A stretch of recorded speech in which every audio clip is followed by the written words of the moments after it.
Philip Fry has been living in the 31st century for more than 2 years now, but he's yet to fully take advantage of the situation. So his friends decide to take him on a wild tour of the future to do everything they've always dreamed of doing. He demolishes the planet, visits the edge of the universe, and rides a clone dinosaur until the only remaining fantasy is to date a celebrity. So he and Leela go online where she shows him the website Napster.com. That's Napster with 2 P's. Napster has an exhaustive catalog of celebrity profiles to choose from, and upon seeing the 20th century film actress Lucy Liu, Fry knows exactly which one he wants. He downloads the provided personality profile to a robot, and soon Fry has his very own Lucy Liu-bot, programmed to love him.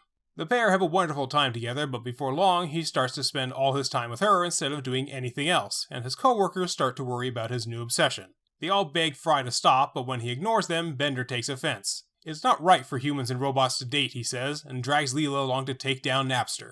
When they break into the company's corporate headquarters, the pair discover that it's actually Kid Napster, and they've stolen the heads and jars of countless celebrities from which to make illegal robot copies. Leela and Bender are spotted, but Leela grabs the head of the real Lucy Liu and they manage to escape. Terrified by what will happen if they reveal the website's secrets to the world, Kid Napster's CFO loads a backup disk and sends an evil army of Lucy Liu bots to take them out. Fleeing the Liu bots, Leela and Bender duck into a nearby movie theater where Fry is on a date with his own Liu bot. Our heroes duck into the projection booth to hide from the killer robots and counterattack by dumping a massive bag of unpopped popcorn through the window, burying them all. Unfortunately, the robots don't need to breathe, so they're able to eat through the popcorn to free themselves, and the situation worsens when they start spitting out the corn kernels with the force of bullets. Fry's Liu-bot courageously steps forward, taking hit after hit from the popcorn until she reaches the projection light. It tilts it down at the other Liu-bots, heating the popcorn until it explodes, destroying them from the inside. The day is saved, but Fry's Liu-bot has taken critical damage. At the request of the real Lucy Liu, Fry sadly deletes the final Liu-bot, crying as she dies in his arms. Fry's romance with the robot Lucy Liu may have ended in tragedy, but the quest to win the heart of the true love of his life goes on. Welcome to Space Podcast 3000, where the future is in the past.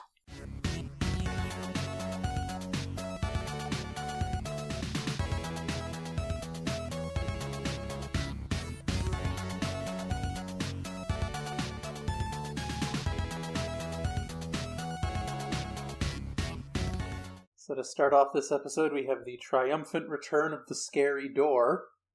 This was a phenomenal parody. Yeah, like this time they combined the plots of 3 different episodes.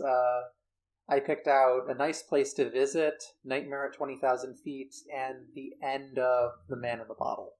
Yeah, which that was a really odd one because like that one was a bit less obvious, I think. Because, like, nobody ever points out why, like, you're Hitler. He, like, realizes that himself in that episode. Yeah, it's also not as well known an episode. No, it isn't, I will say. Which is kind of funny, because, like, even if you don't recognize that as an episode, it is kind of in that same vein. It's like, that does sound like the plot of a Twilight Zone episode. Yeah, it's exactly the kind of twist they would do, because, I mean, they did it.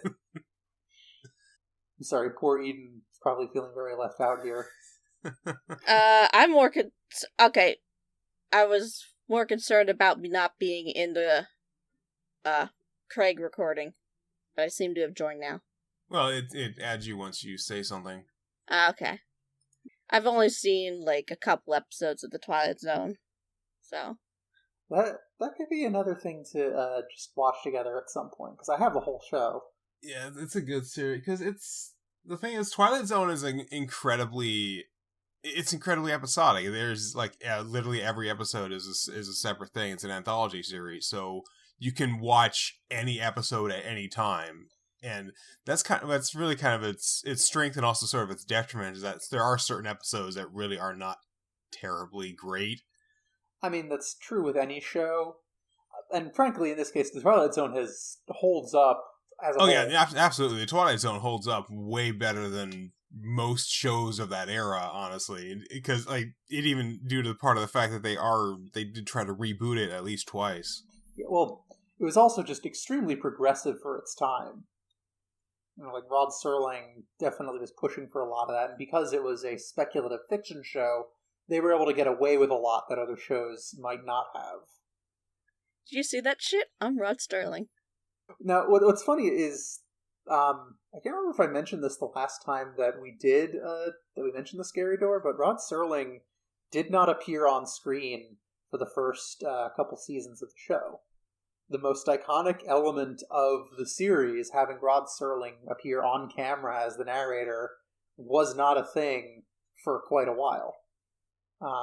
It first happened in, I think the episode was called A World of His Own, where he ended up sort of like interacting with the characters for one final punchline at the end. And this ended up being so popular among viewers that it became a regular fixture. Neat. But I know that I mentioned the last time we talked about the Twilight Zone that the door intro was not for most of its run with a different opening. So I don't want to spend too much time repeating that. But yeah, so let's move on, because we've been talking about the Twilight Zone for a while now. We also get the return of the internet, which is... I like the idea of like the virtual internet, but it is so much less convenient than it actually the real internet is. That's the thing. Yeah. It looks cool, but it definitely would take a lot unless you were like instantaneously transported to whatever website. It's what people in the 1990s thought the internet would be like in the year 3000. Or hell, what they thought the internet would be like in 2025. Well, it's sort of a parody of that sort of thing. And yeah, it's obviously way less convenient, so it would never catch on. Oh, wait. Yeah, I mean, like, you have companies now with, Meta that's whatever. the thing. That's the thing that really fucking bugs me about the metaverse, is that it is so fucking boring. You have the entire world to do anything you want, any colors, any sort of architecture. Make this shit look like Inception. And no, you just make it look like the actual world, and it's like boring as fuck. It's like, God, I hate when people with no imagination start trying to design things. Yeah, that's the thing. The executive class and the people who have all this money, the most they can imagine doing with all of this infinite potential is just recreating the real world with all of its inequalities and exact same dynamics and shortcomings. When, like, you look at how sanitized and basic all of this shit is, and meanwhile, I'm just thinking about fucking Second Life, which is, like, well over a decade old at this point, and that has so much more imagination and freedom to it, and it's so different. Or hell, even something a bit more mainstream, you could look at Minecraft, which has become so iconic, but they still are so careful about adding these things to the game that are realistic, but they still have all these fantastic elements to it. They have the creepers, they have the ocean monuments, they have the nether. And even something older, The Sims have always had fantastical elements, and aliens, and werewolves, and vampires, and all sorts of things. Well, even The Sims was sort of designed to have... It was based around sort of this oldish Americana look that would be fairly universal, because it's not supposed to look like a reflection of actual American ideals. It's supposed to look like a reflection of how America is depicted in movies and TV shows that are international. So it is sort of this very kindly, simple, like so almost 1950s look to it, of just like the nuclear family and all that, but you can build it however you want. And they did that mostly for localization purposes. Well, I mean, that would also be the same reason for the Simlish. Right, exactly. But yeah, like, with digital worlds, and especially, you have so much potential to do whatever the hell you want, and everyone just... Like, the people with all of the money just want to make a mundane office or whatever. Because for them, that's like, what do these people want? They're boring. Let's give them a boring life, because that's all they can imagine. They're just so out of touch. Or even when you have one that is not as dull, it's still profoundly unrealistic. Like, the thing that makes Ready Player One, for me, so completely impossible to swallow is the fact that there aren't furries everywhere. So many generic anime boy. Yeah, seriously. Do you believe for even 5 seconds that if there was a virtual world where you could have literally anything as your avatar, that everyone would just be a boring human and that furries wouldn't immediately jump on this? You wouldn't download a dragon, would you? And just, like, again, look at Second Life. But Frankly, it feels like with all of this, we're just trying to remake Second Life again, but worse. Yeah, I should get back to that. Although wasn't very into it, I guess, when I tried. With Second Life, it really is, there is so much content in Second Life, you really do have to kind of be introduced to the things you're interested in.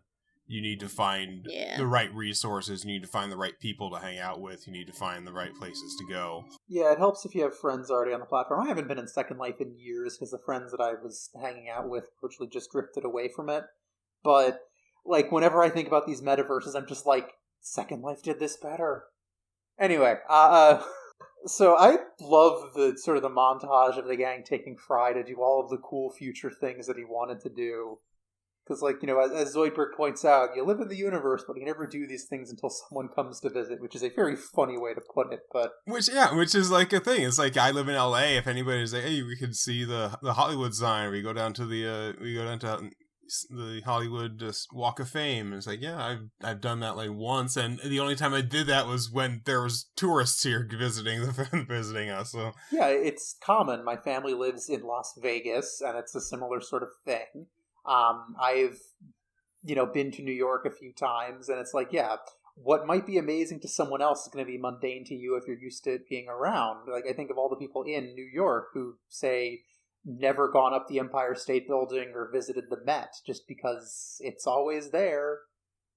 I guess I'm fairly mundane, although I do live close to Philly, so... I mean, it kind of applies anywhere you are, you know?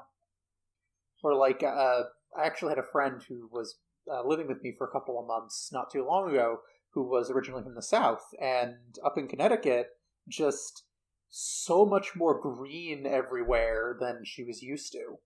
And she was really appreciating it. And we took a train trip for a few hours up to Maine for a wedding, and just the countryside and all of the green and the scenery, and it was just not something that she'd ever really gotten to see down south because everything's cornfields and whatnot, and there's desert and stuff.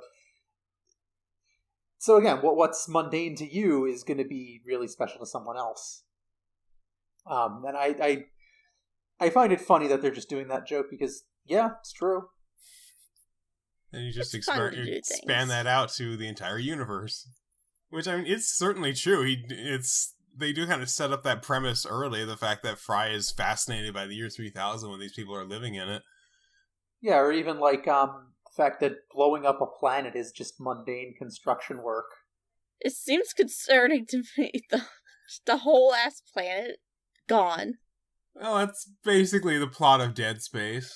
Well, it makes me think of the Vogons from the Hitchhiker's Guide to the Galaxy, who... they put in this order to demolish the Earth, and when they announce it, literally right before doing it, everyone starts panicking. They're like, oh, the plans have been on display in Alpha Centauri for a century now. You have no right to complain. Being taken by surprise by this. Just getting destroyed for a highway. Yeah, that's the real villain of Hitchhiker's Guide is bureaucracy. Yeah, exactly. And that actually has my favorite line of all time from any book. The Vogon ships hung in the sky in much the same way that bricks don't.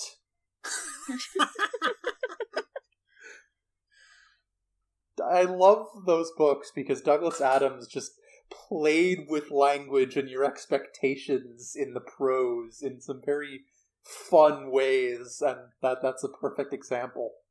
I should read the trilogy again. I read it within a week, so I didn't take the time to digest it as much. The 5-part trilogy? Well, only the first 3. No, because like the book I have is like part 5 of the increasingly poorly named Hitchhiker's trilogy. Yeah, because there's 5 books plus a short story. And what's interesting is the 5th book ends on a complete downer ending. Oh. That's a shame. It's a fair bit darker and more depressing than the first 4 because Douglas Adams was not in a very good place mentally when he wrote it. Just going through some stuff. And he ultimately regretted the ending of the book, so he always wanted to, with the next one, once again, just retcon the ending and make it happier again. But he died before he could finish book 6.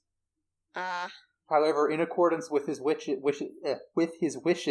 when book 5 was adapted into a radio play, they actually changed the ending to make it less depressing. That's good. Yeah. So, still in the montage here, when they visit the end of the universe, I have a question. So they say there are only 2 parallel universes. Isn't there a whole episode later on about infinite parallel universes? Yeah, there is probably at least one. There might even be more than that. I mean, episodes, not parallel universe. But yeah, I don't think that's consistent with what they do with other parallel ones, because there's the one with the Farnsworth parabox. Yeah. Although in that case, now that I think about it, it's possible you could say that those parallel universes were created in that episode. Sure, or there's a difference between parallel timelines and a parallel universe. There's perpendicular universes as well.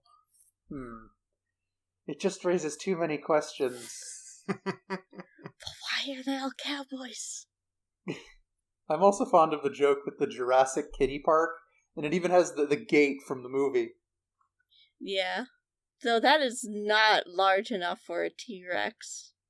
I mean, it's probably been, genetically modified Jurassic Park style to make it more to scale for what a kid could ride. I just love the fact that they have the feed the animals thing with the pigs in it. I mean, the cage isn't large enough for a Tyrannosaurus Rex. I mean, it probably doesn't live there. They probably just bring it out for the ride and then... I hope so. Or we're gonna have a Jurassic Park all over again. You feed it an entire pig for 5 cents. I wonder if there's anyone who just wanted a pet pig who would just spend 5 cents and then take it home. Maybe. Like Mabel. I was about to say Mabel. Mabel Pines would absolutely do that, yes. No, she would buy all of them and bring them all home. She would. Oh my god, she would. That should have been an episode of Gravity Falls. Mabel, ends up duplicating Waddles and now she has 50 pigs. That would have been fun. If only there was a season 3. I wish. It really feels like there should have been. Season 2 feels like it has 2 seasons worth of plot. Yeah. Anyway, we should, it's been 15 minutes now and we barely talked about the plot of the actual episode. There's a lot to talk about. Well, that's what the recap is for. Fair enough. So here we have at the center of this episode, Napster, or Kid Napster, I guess, distributing bootleg celebrity likenesses. Which, I mean, there are certain celebrity likenesses that are trademarked, which is already a weird concept. Because, Marilyn Monroe, her likeness is owned by the estate. Elvis is his since there is so much of this merch around this person. Well, what's interesting is Mike Tyson, he actually has the trademark on his tattoo. I can't remember if it was him or it was the tattoo artist who has the trademark on the tattoo. So animated or video game depictions of the person have to get the license for the tattoo separately. Huh, neat. Because the man himself doesn't have the rights to the image. Which is so strange that part of your body is owned by somebody else, which, I mean, there's obvious parallels there, but... And that's how art copyright works. Which, of course, is one of the more obvious overt things about that, is that that's the reason that Mike Tyson's Punch-Out has never been reissued, because they can't. This is why any reissue is Punch-Out with Mr. Dream. I mean, wasn't that a reissue of the original cartridge as well? Yes. Or it was just called Punch-Out, but now it's sort of been retroactively named Punch-Out with Mr. Dream just to distinguish it. Because most people still know it as Mike Tyson's Punch-Out, because that was the more popular version of it. But it's harder to get nowadays. So, on the subject of piracy, though, because it is a fascinating topic, music piracy took off back then. And was massive in those early days of the internet with Napster and LimeWire and, all those other services. Morpheus was the first experience I had with chat rooms. I would share files and stuff, but for the most part, it was the chat rooms that I would that I would go on for, because that was the first experience I had with chatting with other people. Well, I mean, if you look at the environment at the time, it's obvious that music piracy took off largely because of just how rigid and outdated the market was. Like, if you Right, wanted... yeah, you couldn't go to the... I mean, I would still buy CDs in the store, but that was the thing. It's like, often you buy a CD and there's only like one or two good songs on it, and everybody's like, well, that's the way it's always been. It's like, well, maybe that's a fucking dumb method of doing it. Yeah, exactly. You had to buy the full album or whatever they happened to want to release as singles. Physical CDs or what limited digital copies existed that would be crammed with DRM. And even the CDs were often had DRM in them. Like, the fucking Sony rootkit, where the DRM on Sony music CDs would literally create permanent security vulnerabilities on your PC that hackers could take advantage of. And then there were the CDs that wouldn't even play in a computer at all, and would sometimes get tripped off by CD players, so you just straight up couldn't use them because the DRM was so bad. Like, the music piracy rates plummeted, not because they sued pirates, because of course that was a thing. Music piracy rates plummeted because iTunes revolutionized the market and made it easier. You could now buy individual songs for like $1 or digital copies of whatever album you wanted with, minimal DRM, and it would just download and it would work. And you see this exact sort of thing with video games. You see with stuff like Steam or GOG or any of these other sites that allow you to legally purchase and download these games that will support the company in some way. And you get the game and a lot of stuff that may not necessarily have come with a pirated copy, because you'll get like the manual, you get the thing. And you also know that it's not loaded with spyware, because that was a legitimate problem with these sites, is that they put this stuff on there for free, but there's like a little virus or there's a little thing in the package that it allows them to access your computer. It allows them to make zombie machines, and if they ever needed to do something, they could DDoS a website that they don't like. And a lot of them would be able to sort of see, it's basically like a vampire creating a thrall. You see this computer and it's like, it doesn't do anything to the system, but if they ever need to take over your system in order to do this stuff, like with the network, they basically have this army of things ready to activate at any time. There's an army of sleeper agents. Well, that's the thing. The fact that people did piracy so much, despite the risk that was inherent in it, absolutely. If anything, it was just a condemnation of the music industry at the time and how just lousy it was for the consumer. And you look at this episode, and this episode is very clearly anti-piracy, but most anti-piracy arguments are frankly kind of dumb. Piracy is a service problem. It's your competition. The key to killing it is to offer a better, more convenient service than piracy. And we are going to see this exact same thing happening very soon in terms of streaming. With Netflix and Disney Plus and Paramount Plus and all these things and HBO Max, all these websites asking you to create your account and spend $20 a month for them, and it's like exactly the same price as cable. It's like people are fucking fed up with it, and they are going to turn back to piracy now. Yeah, exactly. Like, iTunes dealt a massive blow to music piracy. Steam hugely reduced video game piracy. Notably, Steam actually had incredible success in places like Russia, where before them, piracy was basically the only viable option for most video games. And Netflix did combat movie piracy. Yeah, as you pointed out, Netflix almost completely killed movie piracy for some years. But now, again, as you said, every company is making their own service, so all the content's divided. Even if you can afford to pay for all of these services, you even get people starting to bundle them up like cable again, where you pay one fee and you get all the services. But even just keeping track of what's on which service is a nightmare, to the point there are websites now that you can just look up a show or a movie to see where it's available to stream. And that's so inconvenient. And yeah, piracy is starting to make a comeback. And the only issue is now it's going to be a lot harder to find these things with all the fight against net neutrality and being able to delist websites that carry content that they don't like. And that's going to be much easier for companies to do now than it was 20 years ago. Well, thankfully, that's not really happening yet. But the thing is the key. That's the scary thing. Well, the thing is, you look at all these things, and from what I see on TikTok and Twitter and just social media in general, young kids these days don't know how to pirate things. It's not something they've ever had to do. They just straight up don't have the knowledge. It's not something that even crosses their mind to think about doing it. And like, so you see stuff like, there was a thing that went around on TikTok that just went viral, and it was this whole thing with like, here's a QR code for, a free Photoshop, and it was malware, because these kids don't know how to pirate, they don't know how to keep themselves safe. And the other main thing for piracy, the bigger argument for me, beyond convenience, is preservation, because there is so much media that would not be preserved, would not still exist if not for piracy.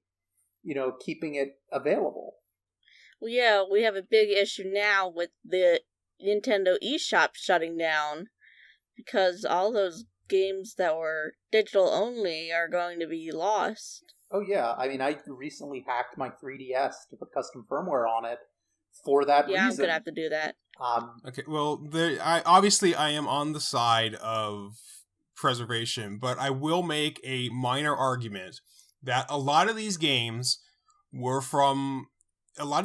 have been reissued in one way or another. If they were, I don't want to sound terribly glib about this, but if the game was good enough to get a reissue, to get really popular, then yeah, it would have been reissued on another system.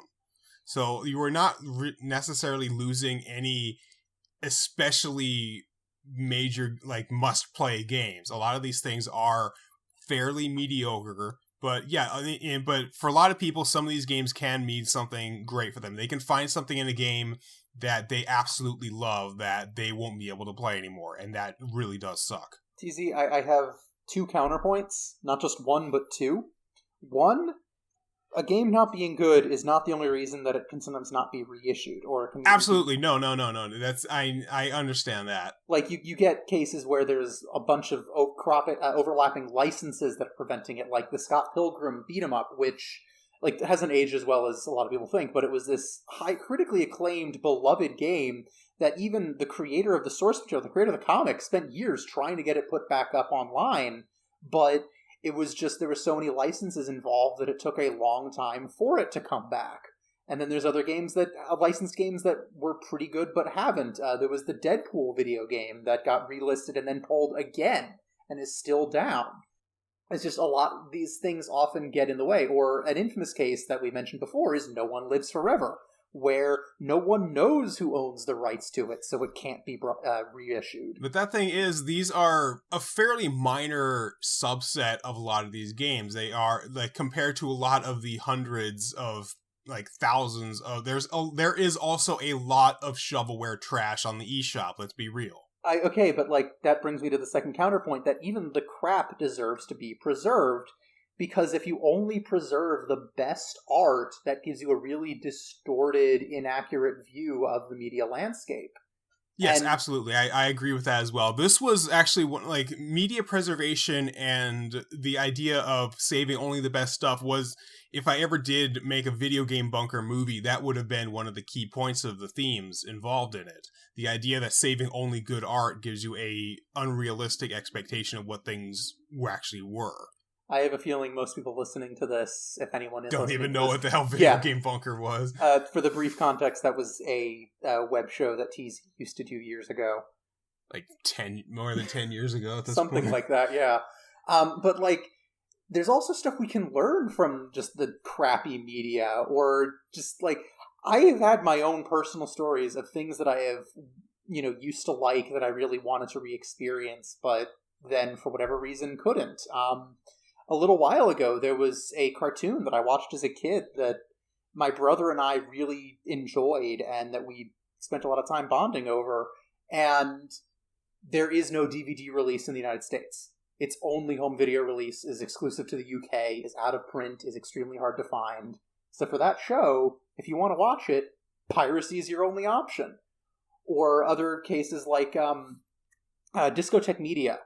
They do a lot of like obscure and niche anime releases, and one that they put out a little while ago was the 4Kids dub of Shaman King, which probably one of the best dubs 4Kids ever did, though low standards to be fair. But that dub, most of it was lost media until this re-release, where for years that you just couldn't watch it. And this is a lot more common than we think. You know, oh yeah, because you look at how much stuff has been produced. This goes back even way before, like preservation became a thing. Like you look back to like the 1940s and 50s, there was stuff that was only broadcast and it was never saved because their like recording software was, or there wasn't software where recording technology was not a thing. They would literally have to point a camera at a screen and make a copy that way. I think it was called the telecine, and that's how they would do this stuff that would be broadcast on delay. They would literally film the broadcast and then show the tape 3 hours later. Yeah. Do you want to know one thing that is massively historically important, has, huge impact on pop culture, but you cannot watch because it literally was not recorded? Nobody recorded it. The first Super Bowl. It was broadcast live, but it was never filmed. There are no recordings of it. Yeah, that's a real shame. Well, then you think about it in terms of what if they had been filmed, but nobody has the rights to it, so nobody can watch it. That's even worse, I think. I mean, fair, but ultimately the bottom line with all of this is... No, I'm saying that's why piracy is such an important thing, because if the official version is unavailable, then you would only be able to rely on the unofficial ones. Yeah, because that's really the bottom line. Piracy is not a moral issue. It represents a shortcoming in service. Most people will pay for convenience. If stuff is getting pirated, most likely it's just because it's either not available or not convenient. And if it's something that's being pirated, that means somebody wants to see it. Yeah, exactly. You can make money off of it. Although if you want a real kick in the pants, the sick irony, that's honestly kind of incredible. Napster came back not too long ago, and they're a crypto thing now. Ew. Well, companies love the idea of a blockchain in terms of rights management. That's why Square Enix and all those are looking at it for that. Well, sure, it's just incredible how Napster went from distributing DRM-free content to content-free DRM. That can't be your joke. It's not. I wish I was that clever. Okay, we've been talking for half an hour. I'm only like 5 minutes into the episode. No, I think this is a pretty damn good episode, honestly. I don't think so. It is. It's a good episode. What celebrity would you want to date? God, I don't know. If you could download, like, piracy and all that stuff aside, since this is a service issue, there is no service available, what celebrity would you want to date?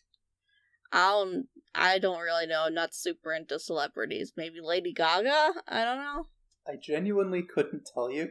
I really don't know. It's not something I've ever really thought about. Right, yeah, makes sense. Yeah, I tend to always pose these questions and have no idea whether I'd answer myself either. Tell us in the comments, what celebrity would you date? Yeah, I was never the kind of kid who would have celebrity crushes. It just wasn't a thing for me. I could have a crush on a character maybe, but not an actor or, a real person that I didn't know, just because I didn't know them, Right. Mm-hmm. Although, speaking of which, just the celebrities that we see in Kidnapster here, this guy talking up Cleopatra and her supposedly legendary beauty. So we actually know what she looked like, since her face is literally on coins. And at least judging by that profile, she honestly wasn't anything too spectacular. Well, that could be part of the whole celebrity worship thing. Is she must be beautiful because she was the queen. Well, my personal hypothesis is that she was actually just a brilliant head of state, and her male contemporaries claimed it was all her beauty because they were sexist. Where, makes sense, yeah. Especially when you look at the degree to which she was vilified in the medieval era and the Renaissance in particular, I'm just imagining everyone being like, there's no way Mark Antony actually respected her as a peer and a partner. He must have been seduced. Yeah. Bear in mind, I have no proof of this, but it's what makes sense to me. Well, you look at the parallels right now with people, using looks as a way to discredit female politicians nowadays. Yeah. It really is not that much of a stretch to imagine that happening. Yeah, or even, the modern argument of, oh, you're just a diversity hire. These attitudes have never really gone away, and it sucks. Yeah. Although I have to say, this anti-robot dating propaganda film is kind of amazing. Yeah, the whole argument is it's a pretty solid argument that you could still pick a million holes in, because there's really nothing specifically about dating robots that is bad. It's just sort of being obsessed with one thing, which actually is kind of bad. But yeah, it's like, don't date robots because you'll want to do nothing but make out with them. Who is that Japanese politician who tried to make anime to try to bring the birth rate back up? Shinzo Abe, the guy who was assassinated. Shinzo Abe. He was assassinated recently. So. Yes. I really hate how he became known as primarily for that, and not for his horrible right-wing, war crime denying, ultra-nationalist policies. Like, those are the things he should be known for. But he became a meme. Yeah, and it sucks.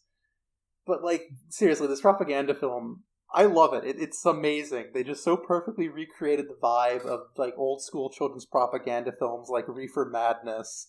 This one in particular makes me think of, like, anti-homosexuality ones. Right, yeah, there are a lot of obvious parallels there. Because, like, if you're not having sex for babies, you're having sex for fun, and that's bad, because... You should not have sex, ever. You should not have fun, ever.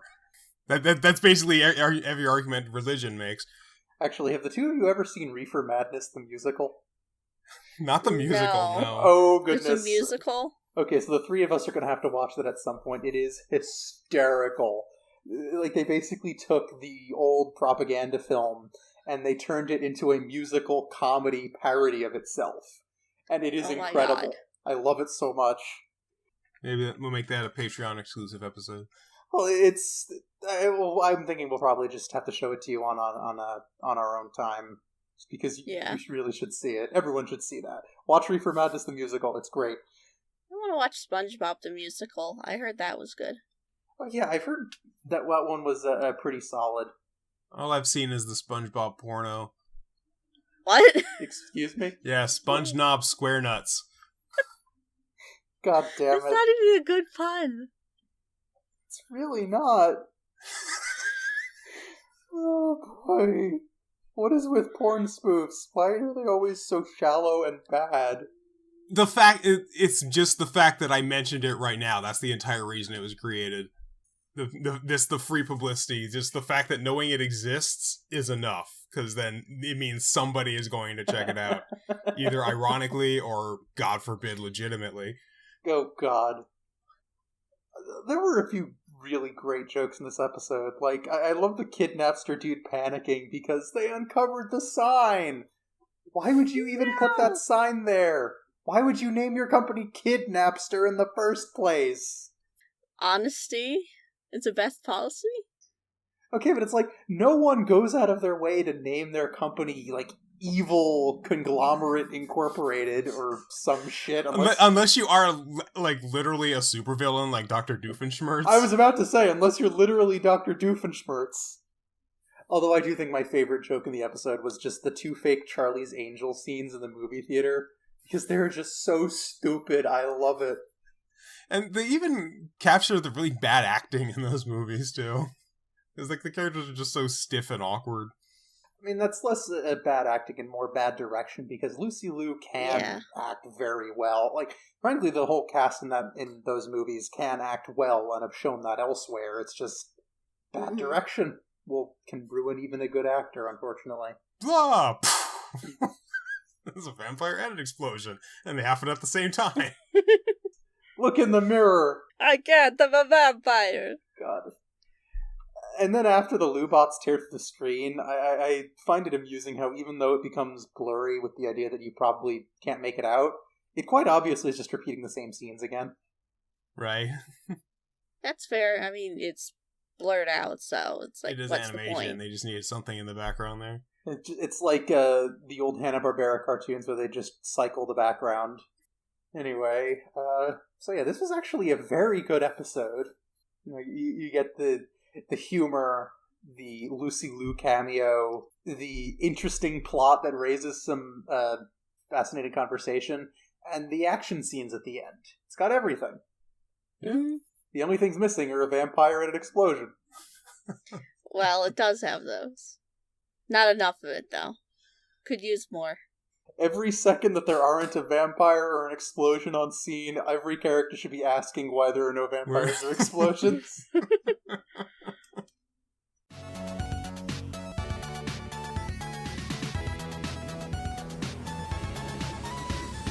Thank you for listening to Space Podcast 3000. Your three voices of the future are Nova Altman, Doug Hancox, and Eden Valerie. The theme music is Voxel Revolution by Kevin MacLeod. You can support the show and listen to new episodes a full week early at patreon.com/SpacePod3K. Follow us on Twitter at SpacePod3K. Be sure to join us next time as the Planet Express crew meet their new neighbors in A Leela of Her Own.